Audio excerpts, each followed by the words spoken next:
সমাগত বহাগ বিহু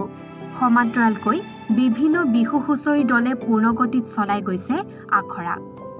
লগে লগে ব্যস্ততা বাঢ়িছে ঢোল নিৰ্মাতাসকলৰ এয়া কাকজানৰ দিগবিজয় বাদ্য ভাণ্ডাৰৰ পৰিৱেশ এফালে ঢোলৰ মাত আনফালে ঢোল নিৰ্মাণত ব্যস্ত বাদ্য নিৰ্মাতা বিশ্বজিৎ দাস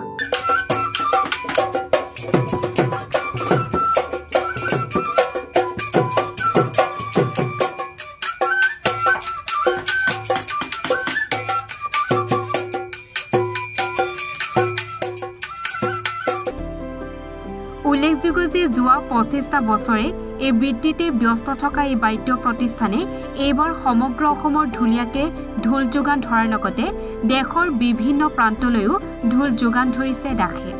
লগতে পূৰ্বৰ তুলনাত এইবাৰ ঢোলৰ চাহিদা বৃদ্ধি পাইছে বুলি জানিবলৈ দিছে বিশ্বজিৎ দাসে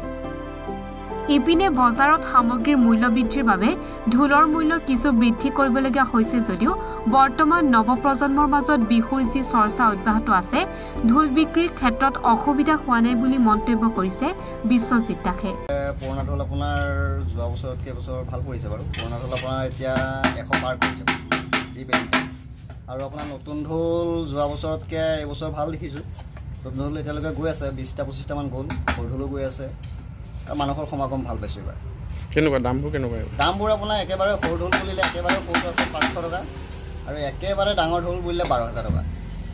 কি কাঠৰ এইটো কাঠ আপোনাৰ কঁঠাল কাঠ আছে চাম কাঠ আছে কিন্তু চাম কাঠটোৰ দামটো কম হ'ব কঁঠাল কাঠৰ দামটো বেছি হ'ব ক'ত ক'ত গৈছে ঢোল মোৰ ঢোল গোটেই অসমতে গৈছে অসমৰ লগতে আপোনাৰ দিল্লী বেংগালুৰু হায়দৰাবাদ এইফালে গৈছে আপোনাৰ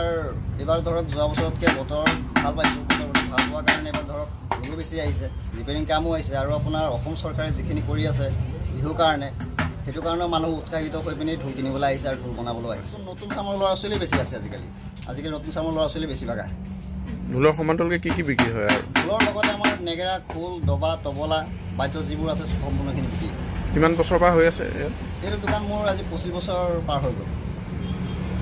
গৰু চাউলৰ চাহিদাটো কম বেছি গৰু চাউলটো মানে কি গৰু চাউলটো আগৰ বছৰতকৈ এই বছৰ ধৰক অলপ কষ্ট হয়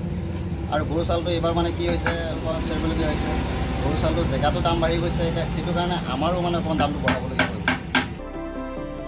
টিয়কৰ পৰা উৎপল জ্যোতি খাউণ্ডৰ ৰিপৰ্ট এনি ভাৰত 24